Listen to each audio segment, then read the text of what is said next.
Good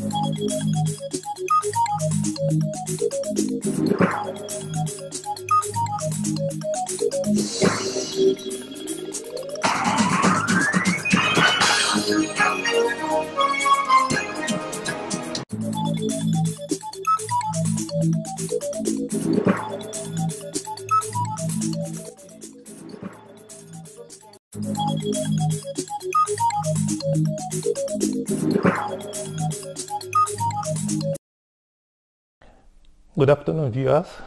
Welcome to another edition of City News. This is the diplomatic discussion show that we promised to deliver to you weekly. Today we are at the embassy of the Royal Kingdom of Morocco to the Kingdom of Belgium and the Grand Duchy of Luxembourg. And we have the honor of presenting to you His Excellency, Ambassador Mohamed Amor. Good afternoon, Mr. Ambassador. Good afternoon. You are welcome to City News. Thank you very much. Mr. Ambassador, the Kingdom of Morocco is an old nation. It's a gateway to and from many civilizations. We have to the north, the Occident, to the east, the Orient, and to the south, we have Africa. Would you be kind enough to explain to us the uniqueness of your position? Je voudrais d'abord vous remercier pour cet entretien. Et j'espère que ça sera l'occasion aussi pour échanger sur toutes les questions qui intéresse le Maroc, mais aussi qui intéresse le Maroc dans ses relations avec le Luxembourg et l'Europe. Effectivement, vous avez parfaitement raison que le Maroc, sur le plan géostratégique, occupe une position qui est particulière. Et cette position a façonné la personnalité du Maroc toute au long de sa longue histoire. Je m'explique. Le Maroc se positionne entre deux mers, la mer Méditerranéenne et l'océan Atlantique. Le Maroc est très proche de l'Europe, mais aussi il est très lié à l'Afrique. Le Maroc occupe une position intermédiaire entre l'Occident et l'Orient. Et cette position géographique a fait que la personnalité du Maroc aujourd'hui est profondément marquée par ce positionnement. Et ce qui explique aussi que le Maroc est un pays très divers sur le plan humain, sur le plan culturel, sur le plan civilisationnel, sur le plan religieux. Et cette diversité qui constitue l'essence même du Maroc, cette diversité est le produit de ce positionnement stratégique du Maroc entre les différents continents et qui a fait du Maroc, tout au long de son histoire, une plateforme d'échange culturel, d'échange économique, d'échanges humains et qui explique aujourd'hui que le Maroc est un pays très divers, à la fois sur tous les plans que je viens de citer, et ce qui explique que le Maroc aussi a joué et continue à jouer aujourd'hui un rôle de pont entre l'Afrique et l'Europe, entre l'Orient et l'Occident. Et ce rôle de pont, le Maroc l'a toujours joué depuis des siècles et continue à le jouer aujourd'hui. Et c'est la raison pour laquelle le roi, le feu Hassan II, a qualifié ce rôle du Maroc entre l'Europe et l'Afrique comme un arbre qui a les racines qui plongent profondément en terre africaine et qui a les branches et les feuilles qui respirent l'air européen. Et je pense que c'est une image qui est fidèle au Maroc, à sa physionomie, à ses relations fortes entre l'Europe et l'Afrique. Wow. Thank you very much. Let's talk about the contemporary nature of Morocco. It's an old kingdom, quite all right, an old nation with unique traditions, but it also exists in the world of today. It can also be seen as a modern nation. For example, let's look at its contemporary nature in the area of its multilingual and diverse background. If I arrive in Morocco today, what language am I likely to hear people speaking? Is it Arabic? Is it French? English?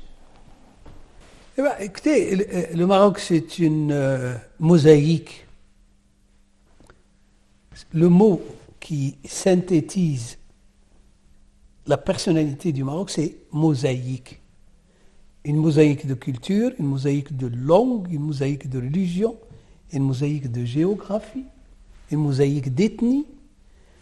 Sur le plan des langues, le Maroc parle presque les principales langues du monde. Le Maroc, parce qu'il a été occupé par la France, la langue française, c'est une langue importante au Maroc, mais le Maroc aussi a été occupé au nord et au sud par l'Espagne, donc il y a une bonne partie des Marocains qui parlent l'espagnol, pardon. Moi, mes enfants ont fait l'école espagnole, ont fait la mission espagnole. Ils parlent l'espagnol, ils parlent le français, ils parlent l'anglais, ils parlent l'arabe, ils parlent le dialecte, etc.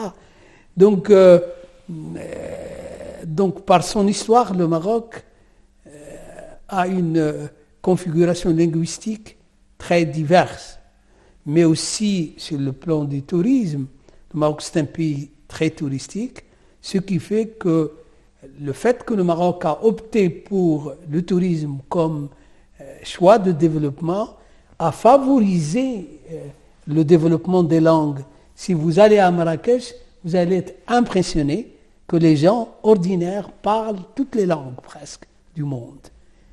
Donc les Marocains ont cette faculté, cette ouverture sur le monde.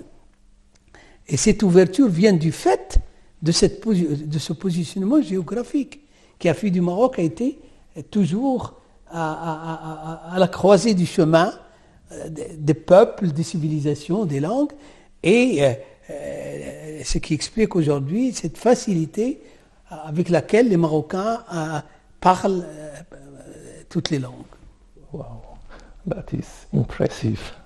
That is interesting to know. Okay, let's talk about relations between the Kingdom of Morocco and the Grand Duchy of Luxembourg. How would you explain it? What are the high points? Les relations entre le Maroc et le Luxembourg sont des relations très étroites et très fortes et très anciennes et multidimensionnelles. Très étroites, vous savez que nous avons des régimes politiques qui sont semblables. Il y a des relations très étroites entre le grand-duc de Luxembourg et Sa Majesté le roi Mohamed VI. Des relations très très proches, ce qui explique aussi que le grand-duc a je dirais, des relations particulières avec le pays. Il adore le Maroc. Il se rend au Maroc assez souvent. Et beaucoup de Luxembourgeois aussi se rendent au Maroc en tant que touristes. Et ils adorent le Maroc parce que le Maroc est un pays proche. Ils adorent le Maroc comme les Belges par sa diversité, par sa richesse et culturelle et civilisationnelle, par l'hospitalité de ces populations. Sur le plan économique, nous avons des relations aussi très fortes avec le Luxembourg. Il y a aussi une volonté des deux pays d'aller encore plus loin, de renforcer ces liens économiques et de faire profiter les Luxembourgeois des opportunités qu'offre aujourd'hui le Maroc pour le développement des affaires et pour le commerce. Et quand on parle du Maroc aujourd'hui, ou des opportunités qu'offre le Maroc, ce n'est pas uniquement les opportunités en interne liées au Maroc, mais aussi des opportunités dans les relations du Maroc avec l'Afrique. Aujourd'hui, le Maroc est un partenaire important en Afrique, c'est un acteur incontournable en Afrique, et il est devenu pour beaucoup de pays européens un partenaire avec lequel on peut faire des affaires et du commerce en Afrique. Il y a des entreprises à la fois belges, mais aussi luxembourgeoises, qui œuvrent pour travailler ensemble avec les entreprises marocaines et pour explorer et investir en Afrique. Donc sur le plan économique, il y a un potentiel énorme.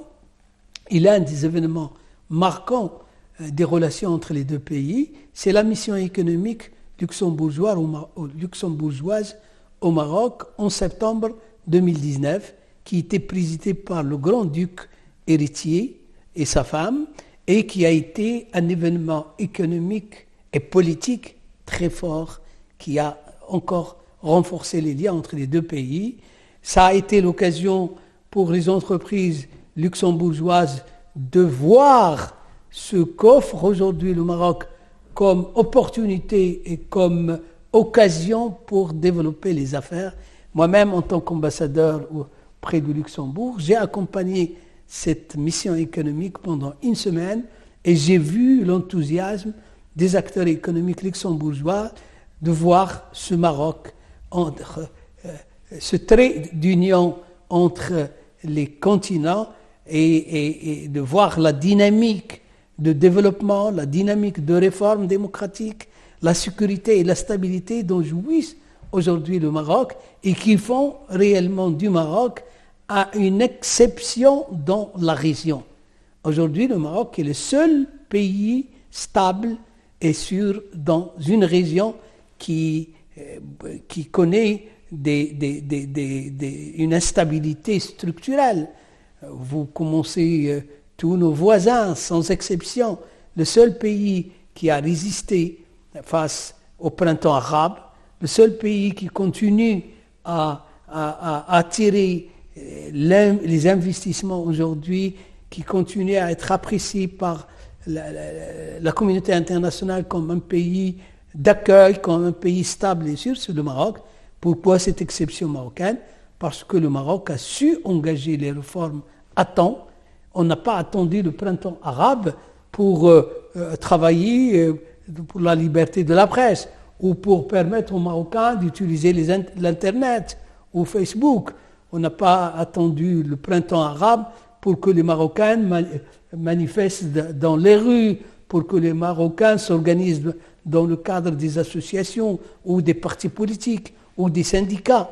Et quand je parle des associations et des partis politiques et des syndicats, il s'agit des organisations réelles, effectives, indépendantes, et non pas des organisations au service de l'État ou qui ont été créées par l'État.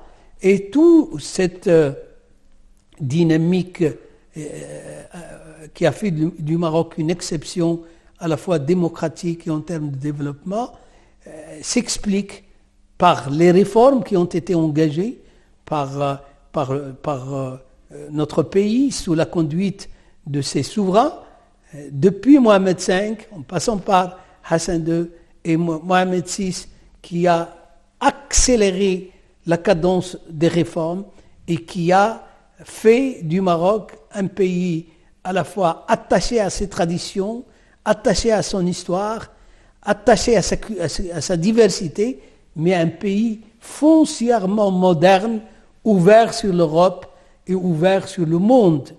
Et là, je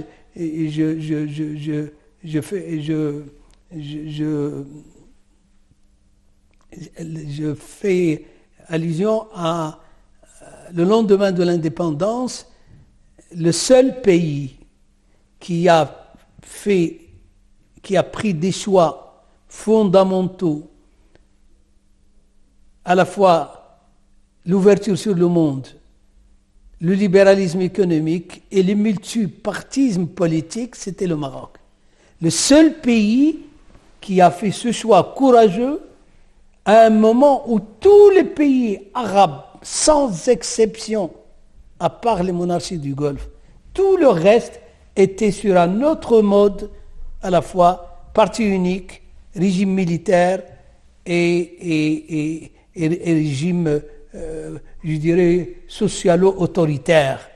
Et les dégâts, on a vu les dégâts qu'ont causé ces régimes par rapport au peuple, par rapport aux populations. Le Maroc a choisi l'ouverture, a choisi la liberté, et ces choix ont été à l'époque vus par les révolutionnaires, entre guillemets, comme des choix pro-occidentaux, réactionnaires, des choix régressifs, etc.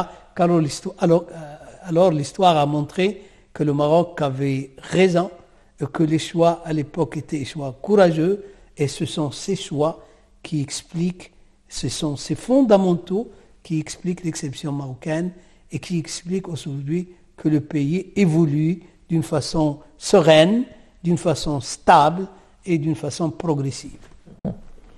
Mr. Ambassador, I must say that there's so much good news from Morocco and about Morocco that would wish to see expositions on Moroccan business plans, on Moroccan tourism opportunities in Luxembourg.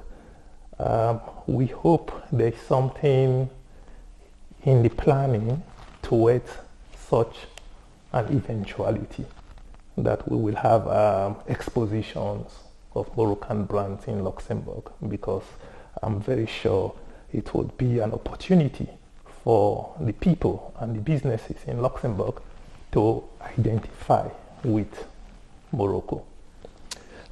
Moving on to the next question, I would want us to talk about the Moroccan community in Luxembourg. We would want to know, for instance, the kind of complaints, the kind of problems they have from your relationship with them. Mm-hmm.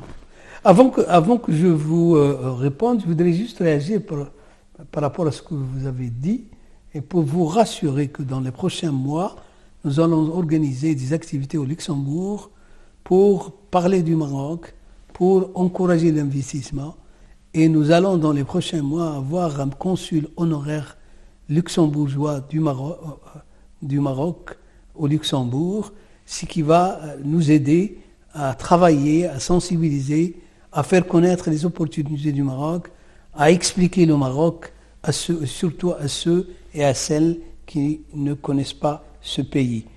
Et par rapport à la communauté marocaine, nous avons une communauté importante, mais qui est aussi particulière.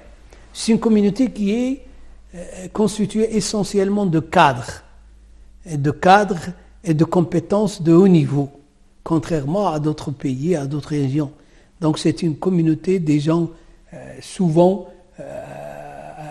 qui disposent d'un niveau d'éducation assez élevé, bien formés, qui travaillent dans des secteurs très importants comme le secteur financier ou des nouvelles technologies, etc. Donc c'est une communauté qui est très intégrée au Luxembourg, qui est très active au Luxembourg. J'ai eu l'occasion il y a quelques années d'avoir des contacts avec cette communauté au sein même de Luxembourg, et j'ai vu de mes propres yeux les compétences dont recèle cette communauté et qui participe d'une façon très active au développement et au progrès que connaît le Luxembourg, et les Luxembourgeois le disent et le reconnaissent. Donc c'est une communauté qui est relativement homogène, contrairement en Belgique où la communauté est très diverse. Il y a de l'élite, il y a des cadres, il y a des commerçants, il y a des hommes d'affaires, des femmes et des hommes d'affaires. Il y a aussi des gens de modestes, etc. Et cette communauté n'a pas de, je dirais, de revendications particulières liées au Luxembourg. Moi, personnellement, je suis là depuis plusieurs années. J'ai rarement reçu quelques demandes de la part de la communauté de Luxembourg. Donc, c'est une communauté qui vit quand même dans un environnement, d'une certaine sérénité, et bien sûr, seuls, je dirais, les services administratifs, notamment qui sont livrés par notre consulat de Liège, dont dépend le Luxembourg, il est en contact permanent avec la communauté, ceux qui veulent renouveler leur passeport ou leur carte d'identité, ou qui ont besoin d'un service administratif particulier. Nous avons un consulat à Liège qui est très moderne, qui est très, très bien organisé et qui arrive d'une façon avec beaucoup de succès à accompagner cette communauté à la fois en Wallonie, mais surtout au Luxembourg. Donc nous n'avons pas de problème particulier avec la communauté. Au contraire, nous avons des relations très très positives. D'accord. Let's discuss tourism. In your opinion, what makes the Moroccan destination special? You've talked about it a little before. For tourists. Yes. Bah, écoutez, le Maroc, c'est un pays touristique. Pourquoi? Parce que c'est un pays, un beau pays. C'est un pays qui a un potentiel considérable en matière touristique. D'abord, c'est un pays, le Maroc, c'est un pays, c'est l'un des pays les plus anciens au monde. Enfin, la monarchie marocaine est l'une des monarchies les plus anciennes, sinon la plus ancienne. Elle est au Maroc depuis 1200 ans. Donc ça veut dire quoi? Ça veut dire que le Maroc est très riche en termes de traditions. Des traditions très anciennes, ancestrales, et qui sont aujourd'hui un véritable patrimoine pour le Maroc. Et deux, donc il y a les traditions, il y a le patrimoine aussi. Le Maroc dispose de villes très anciennes, le Marrakech qui est très connu en Europe, mais aussi il y a Fès. Fès, c'est la création de Fès a été faite au moment de la création de l'État. C'est 1200 ans. Et si vous visitez cette ville, vous allez être impressionné, agréablement surpris par la richesse du patrimoine et par la diversité de ce patrimoine. Donc beaucoup de touristes au Maroc se rendent pour visiter ce patrimoine, à la fois urbain, mais aussi nous avons un patrimoine rural extraordinaire. La diversité du paysage rural au Maroc est impressionnante, pas uniquement pour le touriste étranger, pour nous-mêmes. Moi qui suis marocain, qui vis au Maroc depuis plusieurs décennies et qui a parcouru le Maroc du nord au sud, de l'est à l'ouest, à chaque fois que je visite certaines régions au Maroc, je suis impressionné par la beauté du paysage. Si vous allez au sud du Maroc, au sud de Ouarzazate ou de Marrakech, vous allez être impressionné par ce patrimoine extraordinaire des oasis, ces lignes vertes au plein du Sahara et qui constituent aujourd'hui un patrimoine extraordinaire et qui impressionne tout visiteur, qu'il soit national ou qu'il soit étranger. Il y a aussi, le Maroc dispose d'un potentiel en termes du tourisme balnéaire, c'est-à-dire pour les gens qui veulent aller à la mer. Le Maroc a une côte de 3500 km. Donc il y a un potentiel considérable pour ceux qui adorent le sable, qui adorent la mer, qui adorent le calme. Le Maroc c'est un véritable paradis.